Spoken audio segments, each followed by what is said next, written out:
اس کا قصہ جو ہے وہ یہ ہے کہ فرشتے اور شیطانیے مل کر گئے خدا کے پاس، وہاں پہنچے۔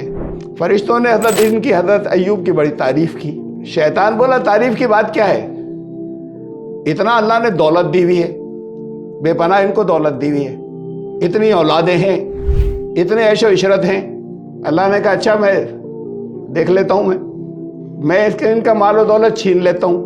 یہ بھی نہیں کہا وہاں ان کے الفاظ کے مطابق، کہا جا میں نے تجھے کنٹرول دیا، سب برباد کر دے ان کا مال دولت، لیکن دیکھ اس کو چھونا وونا مت بس۔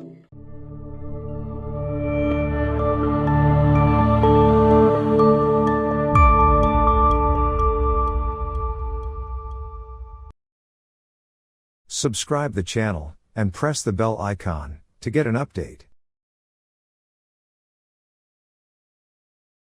اعوذ باللہ من الشیطان الرجیم، بسم اللہ الرحمن الرحیم۔ قال رب اغفر لی وہب لی ملکا لا ینبغی لأحد من بعدی انک انت الوہاب۔ انہوں نے کہا حضرت سلیمان نے کہ اے میرے رب میری مغفرت فرما اور مجھے وہ ملک عطا فرما جو کسی کے شایان شان نہیں ہو، کسی ایک کے بھی میرے بعد،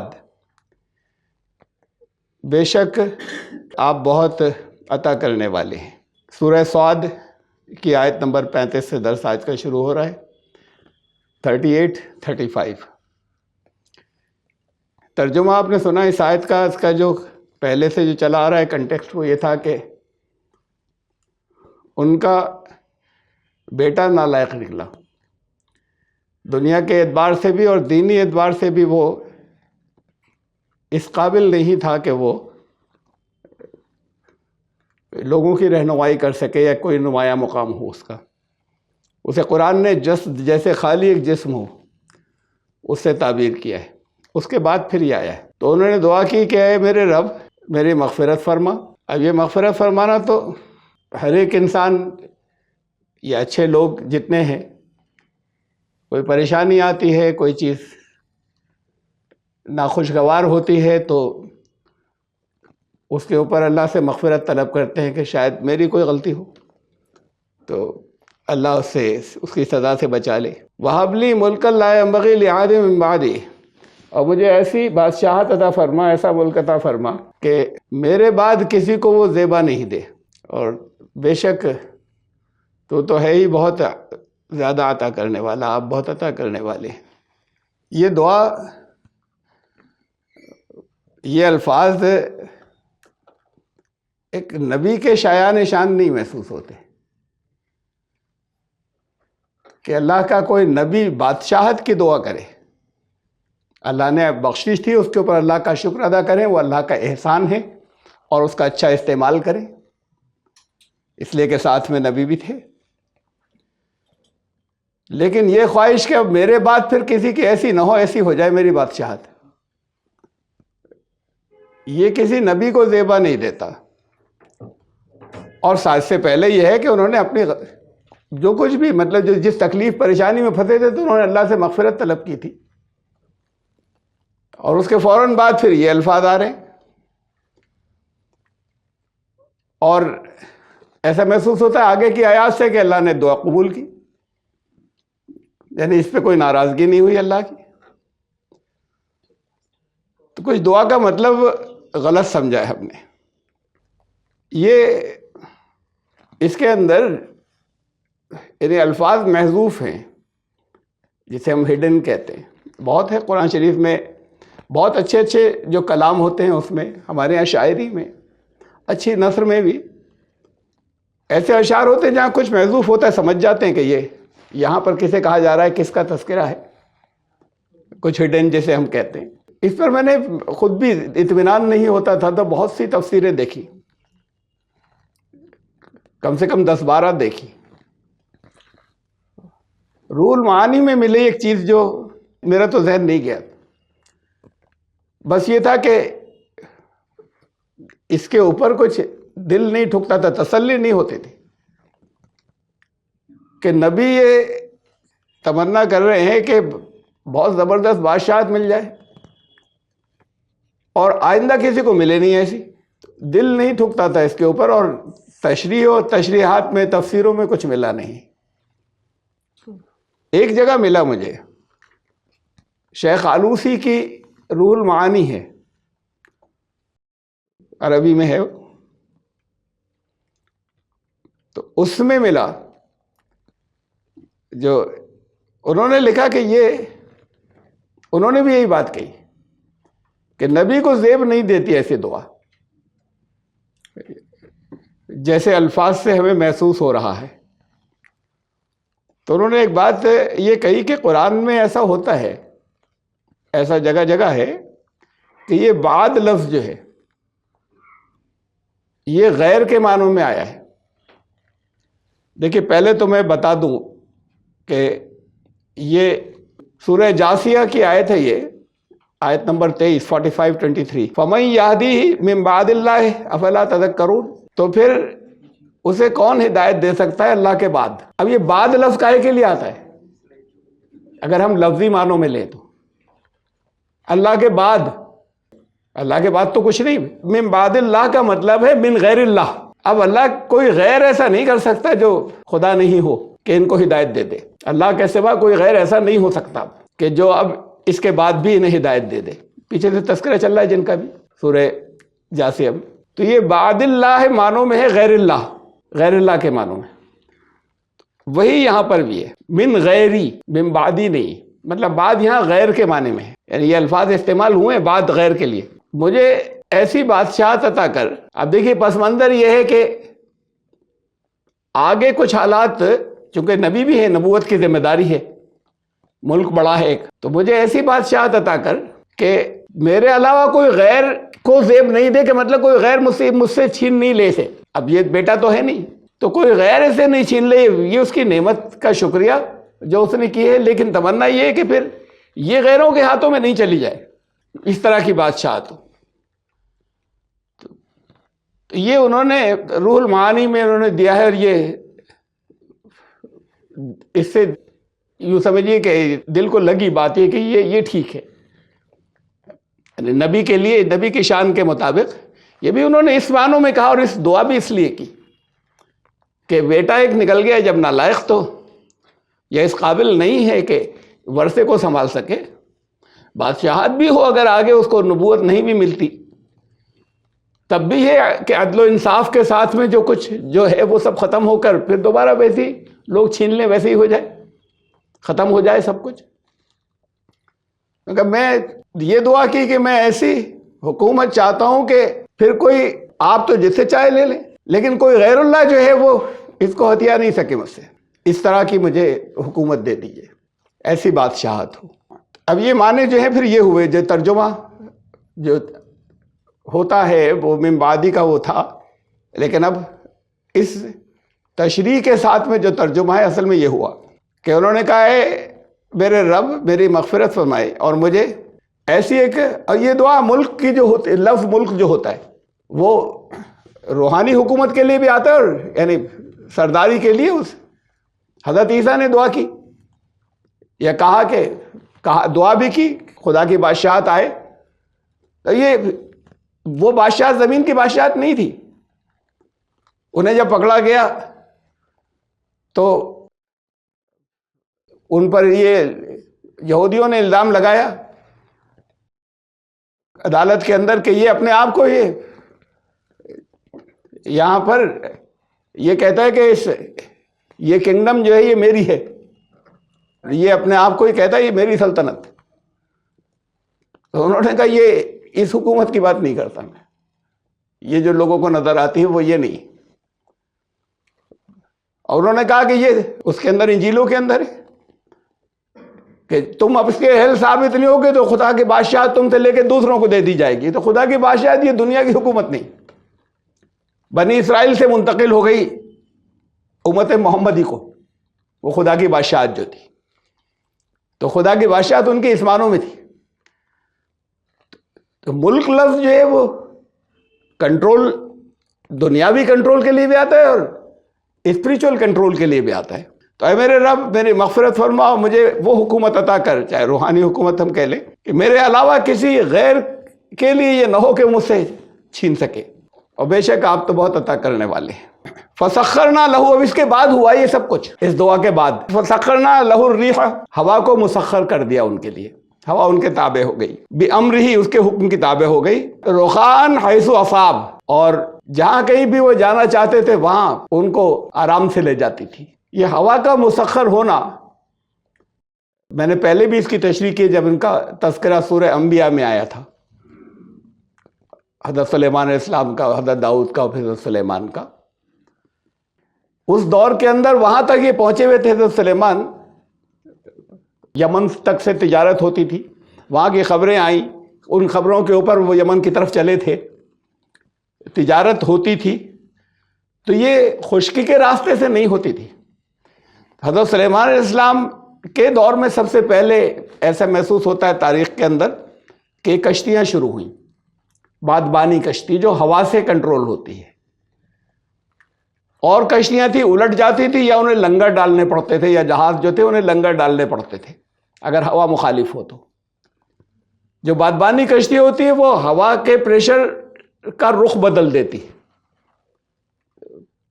اس کی جب ڈائریکشن پردوں کی چینج کرتے ہیں سیلز کی، تو وہ فورس کو یا طاقت کو آ رہی ہے کسی طرف سے اور اس کو کسی اور طرف منتقل کر دیتی ہے۔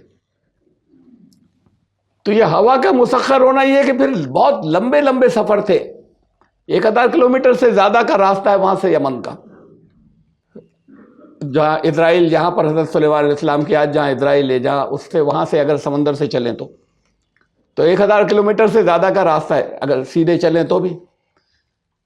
تو اب یہ ان کو کچھ دن میں، چند دن میں پہنچا دیتی تھی کہ یہ کشتیاں جو تھیں، اور پھر جو راستہ جو کچھ پہاڑی ہے، کچھ ریگستانی، بڑا زبردست ریگستان ہے، وہاں سے ہوتے ہوئے جو راستے وہ بہت تکلیف دہ اور خطرناک اور زیادہ دن کے تھے، لمبے تھے، طویل تھے۔ سواری کا تو یہ بھی ہوتا ہے نا کہ ایک نے آرام کر لیا، دوسرا چلا رہا ہے، رات کو بھی چل رہے ہیں، آپ ٹرین میں بیٹھے یا بس میں بیٹھے اور خود ڈرائیو کر کے جا رہے ہوں تو پھر رات کو قیام کریں گے، کئی دن کا سفر ہے، نہیں چلیں گے۔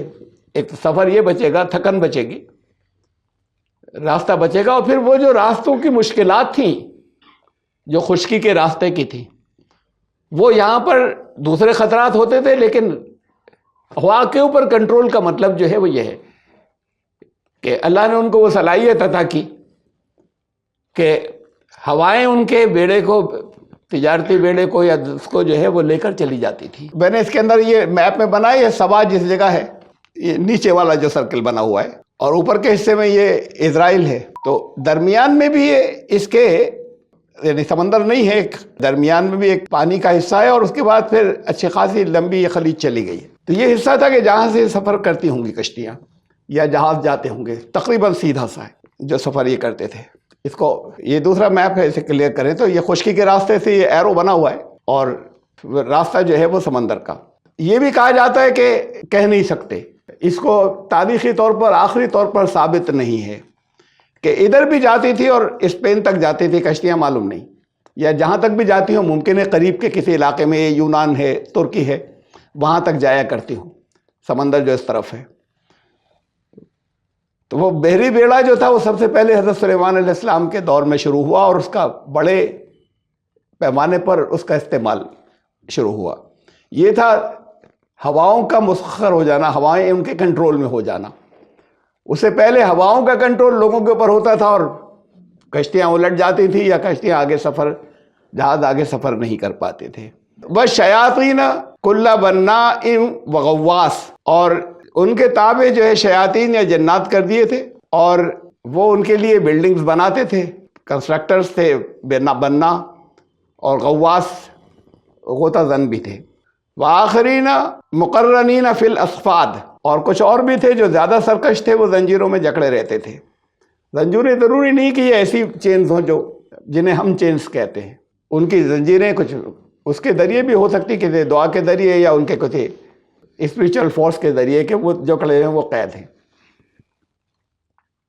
اور قرآن میں آتا ہے کہ ہم نے ان کے، دوسری جگہ آتا ہے کہ ہم نے مسخر کر دیا تھا ان کے لیے، یعنی یہ کوئی ایک فطری عمل ڈائریکٹ انہوں نے کوشش کر کے نہیں کیا تھا کہ وہ قیدی بناتے ہوں، ہم نے ان کے لیے کر دیا تھا، مسخر کر رکھا تھا۔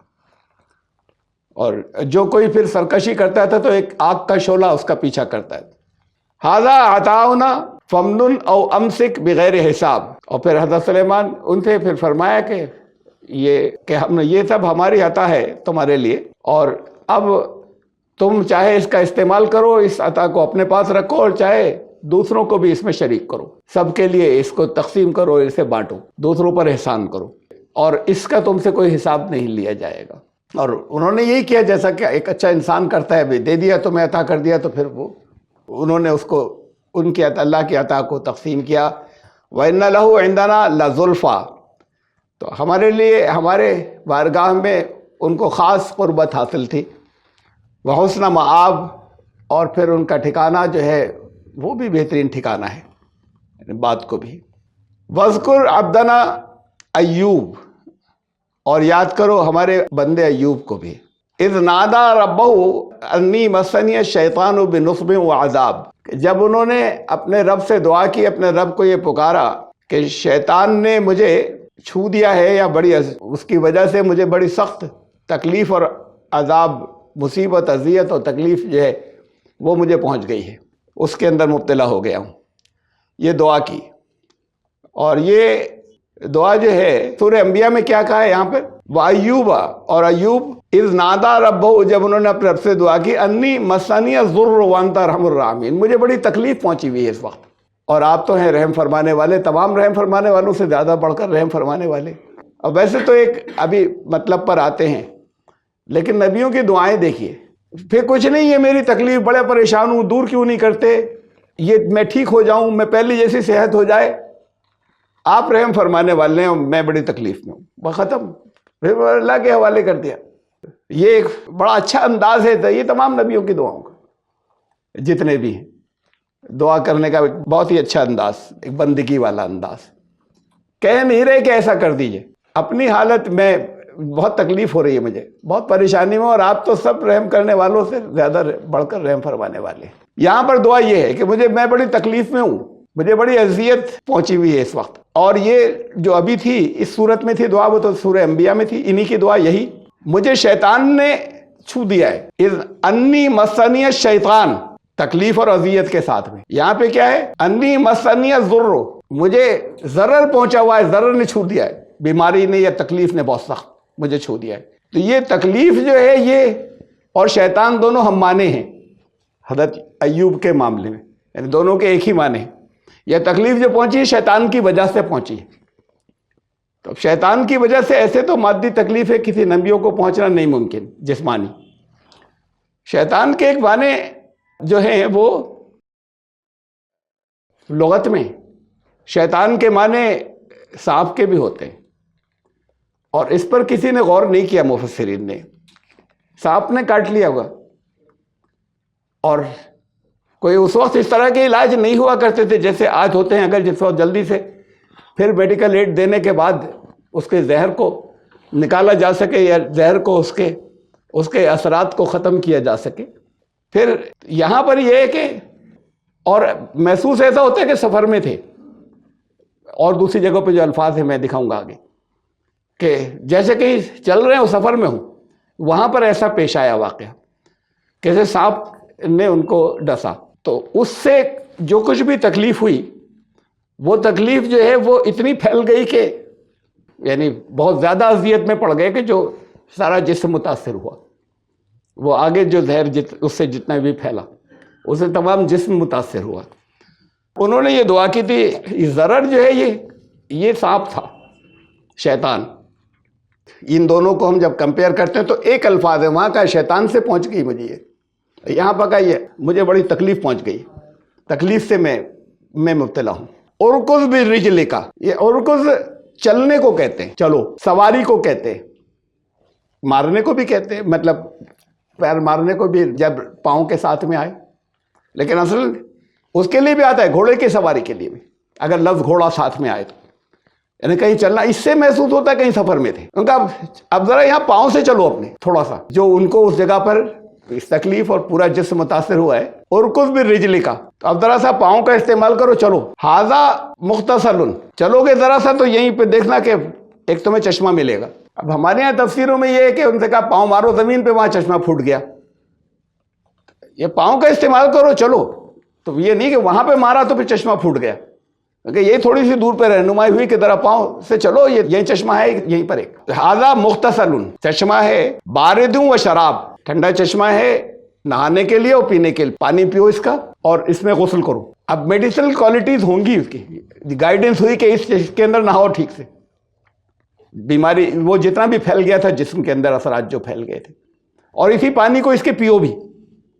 ایک تو ان کو یہ ہدایت ہوئی کہ ایسا کرو، پھر وَوَهَبْنَا لَهُ أَهْلَهُ وَمِثْلَهُمْ مَعَهُمْ، تو اس کے بعد پھر سفر میں ساتھی رہے ہوں گے، ان سے کہیں چھوٹ گئے تھے اکیلے، تب اتنی انہوں نے کچھ وقت گزرا، تکلیفیں گزری، وہاں ادھر سانپ نے کاٹا اور اس کی تکلیف میں مبتلا ہوئے، اور وہ سارے جسم کے اوپر زہر کے اثرات چلے، تو انہوں نے پھر وہ لوگ ہم نے ان کو پھر وہ تھا ان کے ساتھ ہی واپس کر دیے، آ گئے لوگ ڈھونڈتے ہوئے، وَمِثْلَهُمْ مَعَهُمْ، کچھ اور لوگ بھی پہنچ گئے وہاں پر انہی جیسے جو تھے ان کے حمایت میں، رحمتً منا، یہ ہماری رحمت سے تھا، وذکریٰ لأولی الالباب، اور اس میں یاد دہانی ہے، ایک ریمائنڈر ہے عقل والوں کے لیے۔ فاستجبنا لہ، یہ سورہ انبیاء میں جو واپس لائے ہوں کہ وہاں پر جو تھا کہ مجھے شیطان نے چھو دیا ہے مجھے اور میں بڑی تکلیف میں ہوں، تو بس انہوں نے کہا اور ہم نے ان کی دعا قبول کر لی۔ بہت لمبا گیپ نہیں محسوس ہو رہا، وہ جب بہت زیادہ تکلیف میں ہوئے انہوں نے دعا کی، ایسا تھوڑی کہ 18 سال بعد دعا کی تھی، جب تکلیف بہت تھی اور وہ زہر پورے جسم میں پھیلا تو انہوں نے اللہ سے دعا کی، فاستجبنا لہ، ہم نے دعا کا جواب دیا، اور جواب یہی تھا کہ ادھر جاؤ ذرا سا وہاں چشمے کے اوپر، اور وہاں نہاؤ بھی اور اس کا پانی بھی پینا، فکشفنا ما بہ من ضر، تکلیفیں اس سے کافی دور ہوئی ان کی، وآتیناہ اہلہ ومثلہم معہم، اور لوگ بھی ان کو اللہ نے دیے، رحمت من عندنا، یہ ہماری طرف سے رحمت تھی، وذکریٰ للعابدین، اور جو وہ بندے ہیں جو اللہ کی بندگی اختیار کرنے والے، ان کے لیے یہ ایک ریمائنڈر ہے، یہ ساری چیزیں جو آ رہی ہیں تمہارے سامنے، ان کے لیے یہ ایک ریمائنڈر ہے، نصیحت ہے، یہ ایک یاد دہانی سے۔ اچھا پھر وخذ، ابھی اثرات باقی رہے ہوں گے، کچھ بہت کچھ اس سے زائل ہو گئے، تو وخذ، اور لوگ بھی پہنچ گئے، وخذ بیدک ضغثا فاضرب بہ ولا تحنث، اور اپنے ہاتھ میں ایک مٹھی لو تنکوں کی، مٹھی بھر ایک تنکے اٹھاؤ یہاں سے، اس جگہ سے، فاضرب بہ ولا تحنث، اور ان سے جھاڑو اپنے آپ کو، مارو، اس میں مختلف خسرہ میں، مختلف جلدی بیماریوں میں نیم کے پتوں سے، کچھ اور بعض پتوں سے جھاڑا جاتا ہے، یا اس کو رگڑا جاتا ہے، یا ہلکے ہلکے پھیرا جاتا ہے جسم کے اوپر، ان کا یہاں کی جھاڑی لو ایک مٹھی، اور ان سے مارو، مارو کا مطلب ان سے رگڑو یا اس کو چھواؤ، ولا تحنث، اس کے کئی معنی ہوتے ہیں، ہمارے یہاں قسم مفسرین نے لیا ہے کہ، اور اپنی قسم جو ہے وہ مت توڑنا، خنث کے معنی قسم توڑنا، اور اسی لفظ کے معنی ڈکشنریز کے اندر گناہ کے بھی ہیں، گناہ میں مت پڑ جانا کسی، اس کے معنی یہ بھی ہے حق سے باطل کی طرف چل دینا، تو تمہارے قدم نہیں ڈگمگا جائیں اس میں حق سے ہٹنے کے، اس تکلیف یا پریشانی جو کچھ بھی گزری، اس سے قدم ڈگمگا نہیں جائیں کہ تم ادھر کسی غلط راستے کی طرف نکل جاؤ، نہیں ذہنی طور پر زیادہ تکلیف جب برداشت نہیں ہو تو۔ انا وجدنا صابرا، تو ہم نے پایا کہ وہ تو بڑے مستقل مزاج نکلے، ایوب، نعم العبد، کتنا اچھا بندہ تھا، انہ اواب، ہمیشہ ہماری طرف رجوع کرنے والا۔ اب یہ جو ہے سارا یہ واقعہ، اس کے اوپر بڑی کہانیاں بنی ہیں، بہت لمبی لمبی کہانیاں ہیں، تقریباً سب جو ہیں، سب یعنی حدیث کے نام پہ بھی جتنی ہمیں مل رہی ہیں، تو ادھر ادھر کی حدیثیں، حدیث کے نام پہ بھی جتنی مل رہی ہیں، وہ ساری کی ساری وہ ہیں اولڈ ٹیسٹمنٹ کے اندر ایک کتاب ہے، اس کا نام ہے ایوب، اور حضرت جاب، اس کے اندر پہلے 3 چیپٹرز کے اندر یہ ہے کہ اس کا قصہ جو ہے وہ یہ ہے کہ فرشتے اور شیطانیے مل کر گئے خدا کے پاس، وہاں پہنچے، فرشتوں نے حضرت ایوب کی بڑی تعریف کی، شیطان بولا تعریف کی بات کیا ہے، اتنا اللہ نے دولت دی ہوئی ہے، بے پناہ ان کو دولت دی ہوئی ہے، اتنی اولادیں ہیں، اتنے عیش و عشرت ہیں، کہ یہ سب کچھ ان کے پاس تھا، یہ اس کے مطابق توریت یا بائبل، یہ توریت تو نہیں کہیں ہم، اولڈ ٹیسٹمنٹ میں جو ایوب نام کی کتاب ہے اس کے مطابق یہ سب کچھ ہے اس کے اندر، اتنے خوبصورت، اتنی اچھی صحت ہے. یہ چیزیں یہ نہیں ہوتی ان کی دولت، تب دیکھتے کہ شکر ادا کرتا کہ بڑا شکر ادا کرنے والا ہے. یہ تو ہر کوئی شکر ادا کر لے گا. تو اللہ نے کہا اچھا میں دیکھ لیتا ہوں، میں اس کے ان کا مال و دولت چھین لیتا ہوں. یہ بھی نہیں کہا وہاں ان کے الفاظ کے مطابق، کہا جا میں نے تجھے کنٹرول دیا، سب برباد کر دے ان کا مال دولت، لیکن دیکھ اس کو چھونا ہونا مت، بس وہ ہاتھ مت لگانا، باقی تم سامان وامان کے حساب سے جاؤ، تمہارے ہاتھ میں دیا. اب وہ پھر اس کے بعد مصیبتوں کا سلسلہ اسی ایک ہی دن کے اندر سب کچھ تباہ ہو گیا. پے در پہ کئی باری باری لوگ آتے گئے، انفارمیشن دیتے گئے کہ وہ آپ کا پورا خاندان وہاں بیٹھا ہوا تھا، وہاں انجوائے کر رہا تھا اور چھت گر گئی، ختم ہو گئے سب. اور دوسرا اسی وقت آیا اور اس نے یہ بتایا کہ فلاں باغ یہ کیا تھا، اس میں سب میں آگ لگ گئی، وہ مال جتنا تھا اس کے اندر آگ لگ گئی. وہ ایسے 3-4 تلے اوپر جو ہے وہ خبریں آئیں، سب کچھ ختم ہو گیا، ایسا ہی جیسے کچھ بھی نہیں بچا. کوڑی کو غلہ بھرا ہوا تھا، اس میں بھی آگ لگ گئی. تو حضرت ایوب ظاہر ہے کہ پریشان ہوئے اور انہوں نے کہا کہ بھائی ٹھیک ہے بھائی، اللہ کی مرضی. اور اس کے بعد پھر وہ سارے گھر والے ختم ہو گئے، بیٹے بیٹیاں تھیں وہ ختم ہو گئے، اور مال و دولت جتنا مال تھا وہ بھی سب ختم ہو گیا، کچھ بھی نہیں بچا اپنے پاس. اب وہ پھر کچھ دن بعد شیطان و فرشتے آئے تو اللہ نے کہا دیکھا، تم نے دیکھا میرے بندے کو ایوب کو، اب بھی کتنا شکر ادا کرتا ہے. تو انہوں نے کہا کہ صحت تو اتنی زبردست ہے، ابھی تو بہت کچھ باقی ہے، بہت سے لوگوں کے پاس کچھ نہیں ہوتا ہے، ذرا سے یہ چھین لیجئے پھر دیکھیں، یہ بھی اگر چھین لے تو پھر دیکھیں کتنا شکر ادا کرتا ہے. کہا جا، لیکن بس جان سے مت مارنا، تیرے ہاتھ میں دیا، جا، بس یہ نہ ہو کہ جان سے مار دے. اب وہ پھر گئے اور اس نے ان کو، اس کے بعد وہ بیماریاں شروع ہوئیں ان کو، اور پھر وہ بیماریاں جو ہیں وہ اسکن ڈیزیز تھیں، وہ پورا جسم سڑ گیا، گلنے لگا. گھر والوں نے نکال دیا، باہر ڈال دیا، دور بستی سے بھی باہر ڈال دیے گئے. خالی ایک بیوی تھی جو ساتھ میں تھی، اور 1-2 دوست کبھی کبھار گئے. اس کی بڑی لمبی کئی چیپٹرز میں ہے، ان کو تسلی دینے کی اور ان کے جواب کی وہ بحث چلی بڑی لمبی. ان کے اندر 1-2 جو ملنے والے تھے، کچھ اچھے لوگ 2-3 ہی بس، ورنہ کوئی جاتا نہیں تھا ان کے پاس. اب یہ اس پوری کتاب کے اندر ہے. اور پھر اس کے بعد اللہ نے ان کو، یہ جب اس سب سے بھی گزر گئے تو پھر اللہ نے ان کو دوبارہ سب کچھ عطا کر دیا اور اس سے نکال دیا انہیں کہ ہمارا یہ صبر کرنے والا بندہ تھا. یہ وہاں سے یہ سارے قصے جو ہیں کچھ اور نمک مرچ لگا کے ہماری تفسیروں میں آ گئے، نہ کہیں حدیث میں اور نہ کہیں قرآن میں. قرآن میں تو یہ 2 آیتیں ہیں، اس کے علاوہ 2 جگہ حضرت ایوب کا ذکر آیا جہاں پہ اور کوئی تفصیل نہیں ہے. کئی نبیوں کے ساتھ میں ذکر آیا کہ وہ ہمارے نبیوں میں سے یہ بھی تھے. اور 2 جگہ یہ ہے، جیسے یہ آپ کو سورہ انبیاء کا اور اس کے بتایا، بس اتنا ہی. تو قرآن میں تو ایسی کوئی تفصیل نہیں ہے. وہ تکلیف میں کسی تھے، انہوں نے اللہ سے دعا کی اور اللہ نے ان کی دعا سن لی. حدیثوں میں بھی یہ سب کچھ نہیں ہے، اور ہماری سب تفسیر بھری پڑی ہے تفسیریں اس سے، قدیم تفسیروں سے لے کے یہاں تک. اور وہ ساری چیزیں منسوب کی جاتی ہیں. یہی جو میں نے آپ کو قصہ سنایا بائبل کا، اولڈ ٹیسٹامنٹ کا، یہ ساری منسوب کی جاتی ہیں. یہ فلاں صحابی نے یہ کہا، ان کے ٹکڑے فلاں صحابی نے کہا، فلاں صحابی نے کہا. اور بعض جگہ تو یہ کہ انہوں نے فلاں صحابی نے کہا، رسول اللہ صلی اللہ علیہ وسلم نے یہ فرمایا. تو یہ اس طریقے سے یہ ساری چیزیں جو ہیں یہ، بلکہ کچھ اور نمک مرچ اس سے بھی آگے بڑھا دیا ہے، جتنا یہاں پر ہے اس سے آگے موجود ہے، اس سے بھی زیادہ آگے کر دیا ہے کہ وہ اب یہ بھی اس میں آتا ہے. یعنی وہ کہلاتی ہیں اثر، کہتے ہیں ایسی حدیث کو جو رسول اللہ صلی اللہ علیہ وسلم تک نہیں پہنچ رہی، وہ صحابی تک پہنچ رہی ہے، اسے اثر کہتے ہیں. ایک ٹیکنیکل نام رکھا گیا ہے، ہوتی ہے جو حدیث کی کتابیں کہلاتی ہیں اس میں حدیث ہی کہلاتی ہے. فلاں صحابی نے یہ بتایا، اس میں یہ نہیں ہے کہ فلاں صحابی نے رسول اللہ صلی اللہ علیہ وسلم سے یہ سنا، اسے حدیث مرفوع کہتے ہیں جس میں رسول اللہ صلی اللہ علیہ وسلم تک بات پہنچتی ہے. تو یہ اثر بھی کہتے ہیں اسے. تو یہ بہت سے ہیں. ایک جگہ 1-2 جگہ یہ بھی ہے کہ رسول اللہ صلی اللہ علیہ وسلم نے یہ فرمایا کہ انہوں نے بتایا حضرت ایوب کے بارے میں. یہ 18 سال تکلیفوں میں پڑے رہے وہ. یہاں کی تکلیفیں ایسی نہیں ہیں کہ وہ 18 سال بعد انہوں نے دعا کی، اس لیے کہ اللہ نے کہا پھر ہم نے قبول کر لی. جب انہوں نے دعا مانگی تو ہم نے جواب دیا. دعا کا جواب یہ تھا کہ جاؤ وہاں چشمے پہ جا کے نہاؤ. اور اس کے بعد پھر جب تکلیفیں باقی تھی، ہو سکتا ہے کہ سوئیے کہ چند دن بعد بھی کہ اچھا پھر یہ وہیں کی یہ جھاڑی یہ اس جگہ کی جھاڑیوں کے اندر یہ چیزیں ہوں گی.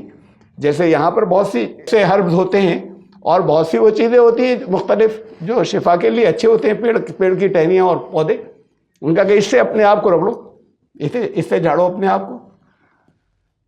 اب ہمارے یہاں اور چلی, ہمارے یہاں یہ ساتھ میں چونکہ قرآن میں ہی آ گیا, فضرب بھی, اور ہاتھ میں وہ اٹھاؤ تنکوں کی ایک مٹھا اور اس سے مارو. ضربہ کے معنی مارنا بھی, چھوا لینا بھی, رگڑ لینا, جب مار بھی لیں اسے رگڑ لیں. جھاڑنا جسے کہتے ہیں اس میں ہلکا سا مارنا ہی آتا ہے. اب یہ جب آیا تو پھر قصے یہ بھی چلے کہ صرف بیوی ساتھ میں تھی, بڑی صبر کرتی تھی, ان کا ساتھ آخر تک دیا انہوں نے. وہ اتنے معذور ہو گئے تھے کہ باہر تھوڑی سی دور جانا ہوتا تھا ضرورت سے فارغ ہونے کے لیے, تو ان کو لے جاتی تھی پکڑ کر, پھر جب آواز دیتے تھے تو پھر واپس اٹھا کر لاتی تھی ان کو, دوبارہ لے کر ان کو آتی تھی. پھر انہوں نے کہیں پر جا کے کچھ ادھر ادھر گھروں کے اندر کچھ کام لے لیا, کچھ خرچ چلانے کے لیے, جب کچھ بھی نہیں بچا تھا, اور یہ اتنے سخت بیمار تھے. یہ حال چل رہا تھا. اب یہاں سے دو روایتیں آتی ہیں, دو ٹکڑے. بعض جگہ یہ آتا ہے کہ ایک دن بالوں کی ایک لٹ کٹی ہوئی تھی, ان کا یہ کیا ہے, کہا کہ میں نے بیچ دی, اتنے پیسے نہیں آئے تھے کہ کچھ کھانے کو لا سکتی, یہ لٹ میں نے ایک بیچ دی. تو انہوں نے قسم کھائی کہ میں اگر مجھے صحت اگر ہوئی تو یہ 100 کوڑے ماروں گا. اچھا, ایک دوسری یہ آتی ہے سٹوری ہے, اب یہ سب اس میں ہے ہمارے تفسیروں کے اندر. اور ایک دوسری سٹوری یہ آتی ہے کہ شیطان آیا بیوی کے پاس, اس نے کہا یہ ہو جائیں گے اچھے. تو بس اتنی, میں صرف اتنا سا چاہتا ہوں, اس سے زیادہ کچھ بھی نہیں, کہ یہ جب ٹھیک ہو جائیں تو یہ مجھ سے یہ کہہ دیں کہ تو نے اچھا کر دیا مجھے. بس صرف اتنی سی ڈیمانڈ ہے میری. اب وہ پہنچی اپنے شوہر کے پاس, کوئی آیا تھا وہ, اور یہ کہہ رہا تھا کہ یہ جملہ بول دیں کہ تو نے مجھے اچھا کر دیا. تو وہ بھڑک گئے, کہنے لگے تو جانتی نہیں شیطان تھا, یہ شیطان اس طرح کی بات کر رہا تھا, اور خبردار اب اس طرح کی بات جو ہے کوئی میرے سامنے نہیں ہو, اور میں ٹھیک ہو گیا تو تجھے 100 کوڑے ماروں گا. ابھی تو مارنے کی بھی طاقت نہیں تھی.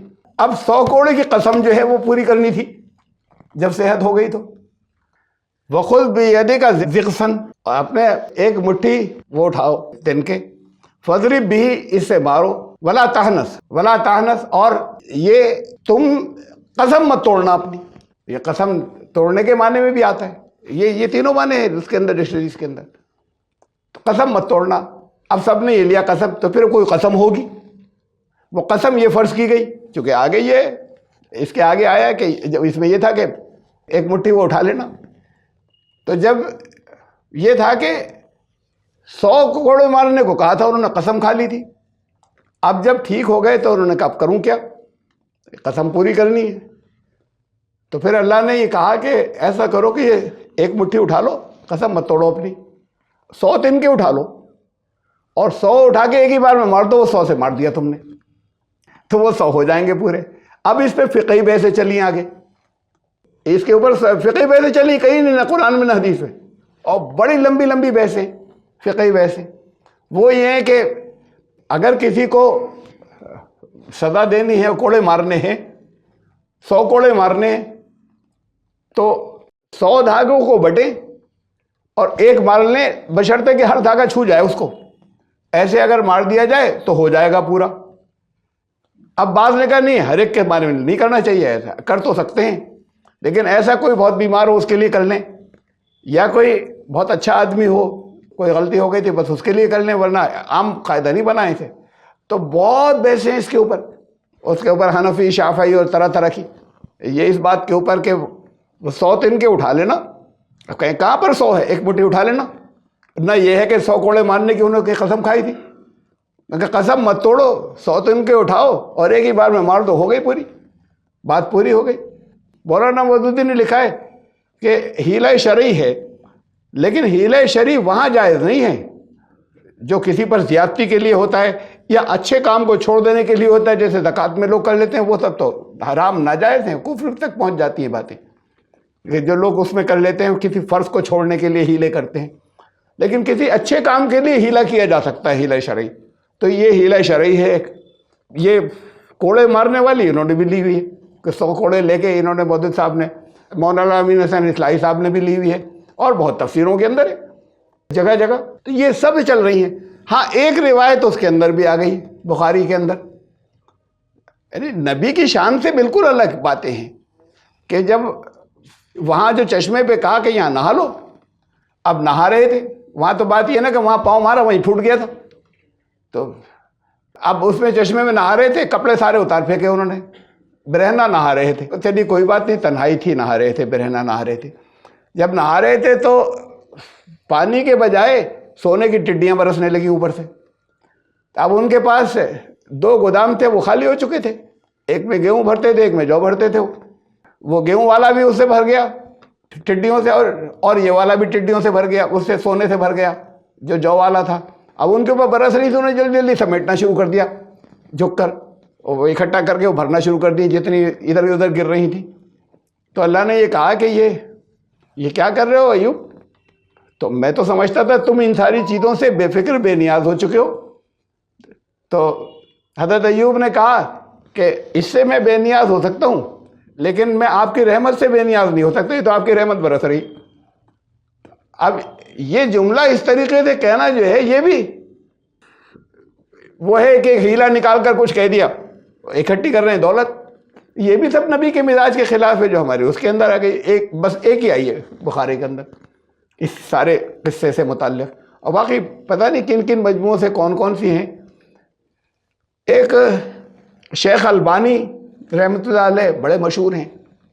شیخ البانی جو ہیں وہ اہل حدیثوں کے تو وہ بالکل ایسے ہیں کہ شیخ البانی نے جس کو حدیث کو صحیح کہہ دیا وہ صحیح ہے، جسے غلط کہہ دیا وہ غلط ہے۔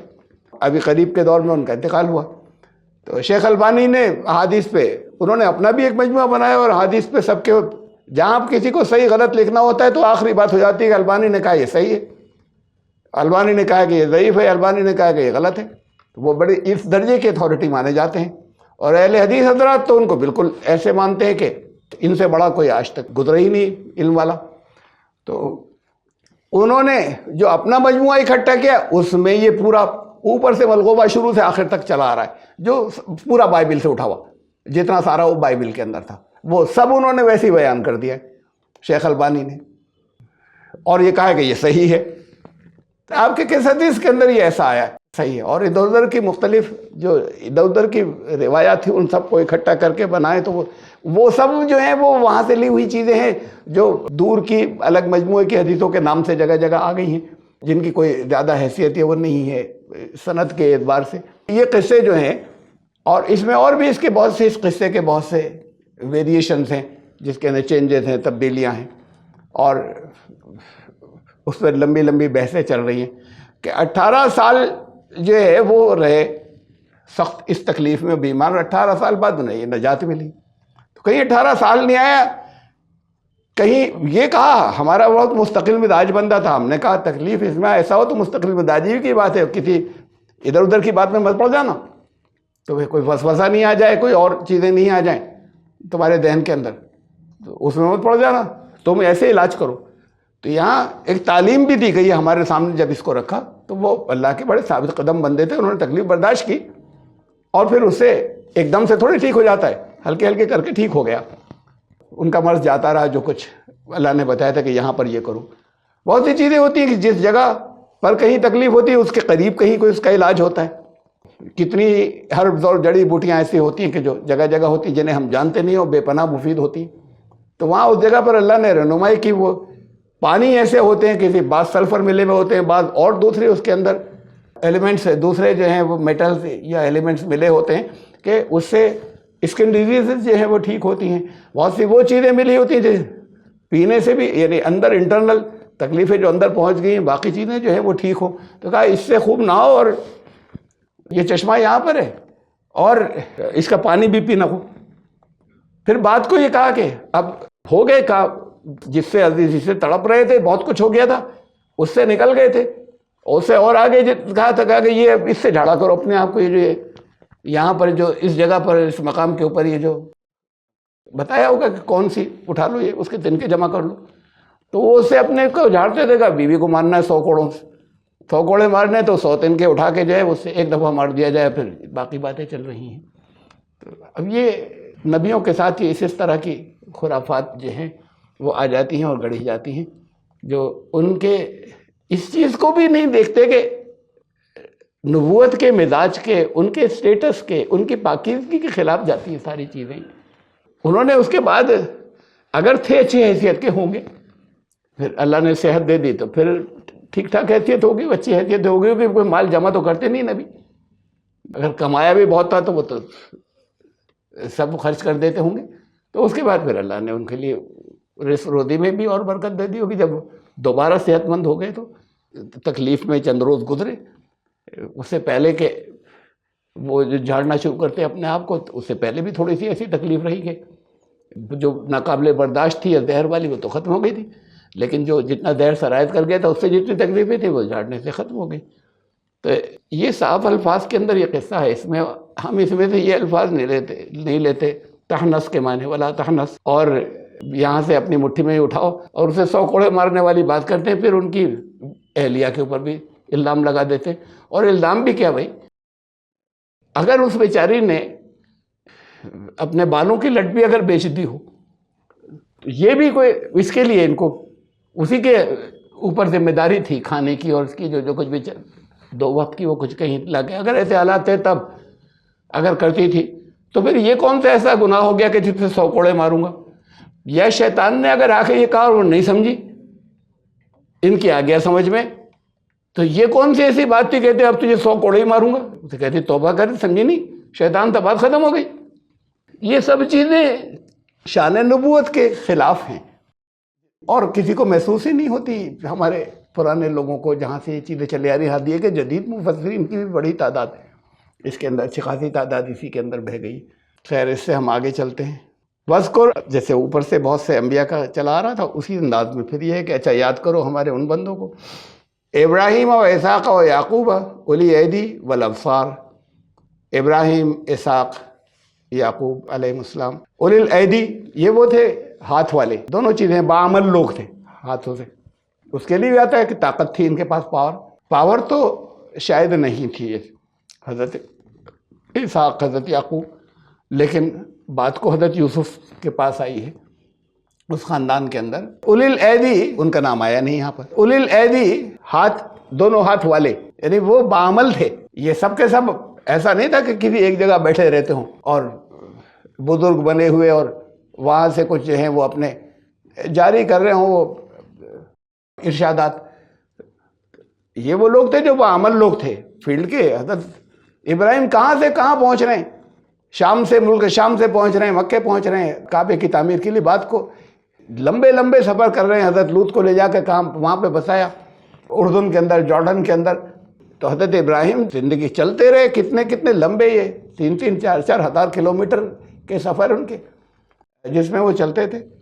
پھر وہاں سے ظاہر بات ہے کہ اتنے بڑے اللہ کے نبی ہیں، رسول ہیں، اپنے آپ میں ایک امت ہیں. قرآن نے کہا امتن قانتا، ابراہیم جی وہ تو خود امت تھے، اپنے آپ میں ایک امت تھے. اب اگر وہاں پر ہیں تو ان کے انڈر کے جو نبی تھے جنہوں انہوں نے وہاں لے جا کے پلیس کیا تھا، حضرت اسماعیل اور حضرت لوط کو، ان کی خیر خبر بھی لینے جاتے ہوں. خیر خبر لینے کا اور کوئی ذریعہ تو تھا نہیں، خود جاتے تھے. تو یہ تھا ان کا خیر خبر لینے کا. تو یہ تو ساری زندگی چلنے پھرنے کی ہو گئی ان کی. باعمل انسان تھے، ایسا نہیں تھا کسی ایک جگہ بیٹھ کر وہ اپنے ملفوظات جو ہیں وہ ایشو کرتے رہتے ہوں. والابصار، اور نگاہیں کھلی رکھنے والے، بصیرت والے تھے، جہاں گہرائی سے چیزوں کو سوچنے اور دیکھنے والے تھے. یہ سارے کے سارے لوگ. انا اخلصناہم بخالصۃ ذکر الدار، اور ہم نے آخرت کی وہ جو گھر ہے، بعد والا گھر، اس کی یاد دہانی کے لیے ان کو خالص چن لیا تھا. اخلاص ان کے، اس لیے کہ ان کے اندر اخلاص تھا، بہت ان سب کے اندر اخلاص تھا، تو ہم نے انہیں خالص کر لیا تھا اس کام کے لیے کہ وہ ان کے لیے آخرت کا گھر، اس کی وہ فکر کریں. وَإِنَّهُمْ عِنْدَنَا لَمِنَ الْمُصْطَفِينَ الْأَخْيَارِ، اور بے شک یہ سب کے سارے لوگ، یہ سارے کے سارے لوگ ہمارے نزدیک یہ بہت منتخب لوگ تھے. اصطفیٰ کہتے چنے ہوئے جو لوگ تھے. اخیار، نیکوں میں بھی، خیر والوں میں اور نیکوں میں بھی بہت چنیدہ لوگ تھے، چنے ہوئے لوگ تھے، سلیکٹڈ تھے. وَاذْكُرْ إِسْمَاعِيلَ وَالْيَسَعَ وَذَا الْكِفْلِ، اور یاد اسماعیل کو بھی کرو، الیسع کو بھی اور ذا الکفل کو بھی. وَكُلٌّ مِّنَ الْأَخْيَارِ، الیسع تو ایک جگہ اور آیا ہے، ذا الکفل صرف یہیں پر آیا ہے قرآن کے اندر، اور وہاں بھی کوئی تفصیل نہیں، یہاں بھی کوئی تفصیل نہیں ہے کسی بھی طرح کی. کچھ اندازے ہیں، اس وقت نہیں ہے کہ میں ان اندازوں کی میں بات کروں کہ کون، اس میں تو کوئی فرق بھی نہیں پڑتا کہ اللہ نے بتایا کہ یہ بھی نبی گزرے ہیں، یہ بھی تھے۔ وَكُلٌّ مِّنَ الْأَخْيَارِ، اور یہ سب کے سب وہ تھے کہ جو بہت نیک خیر والے لوگوں میں سے تھے، جو خیر اپنانے والے تمام لوگوں میں سے تھے، یہ سارے کے سارے۔ ھذا ذکر، یہ تھی سارے ریمائنڈر، اس میں سے بعض کی تفصیلات بتائیں، اس لیے بتائیں کہ ان سے ہمیں کوئی سبق ملتا ہے کہ یہ کاٹ لیا تو یہ جھاڑ پھونک کے چکر میں مت پڑو، علاج کرو۔ سانپ نے کاٹ لیا تو وہ جھاڑنا بھی اس سے ہوگا، جڑی بوٹیوں سے ہوگا، وہاں تو اللہ نے بتایا تھا یہاں کوئی اس کے جو جانکار ہوں گے، اور زیادہ سے زیادہ پانی بہانا یا نہانا ایک اس کا یہ بتایا، علاج بتایا۔ ھذا ذکر وَإِنَّ لِلْمُتَّقِينَ لَحُسْنَ مآب، اور یہ تھا ریمائنڈر، اور اب سن لو کہ بے شک جو تقوی اختیار کرنے والے ہیں ان کے لیے بہت اچھا، بہت خوبصورت ٹھکانہ ہے۔ تو ہم آیت نمبر 49 تک پہنچے، اس صورت کی 49 تک انشاءاللہ، لے کے پھر یہاں سے اور تذکرہ چلا ہے جنت جہنم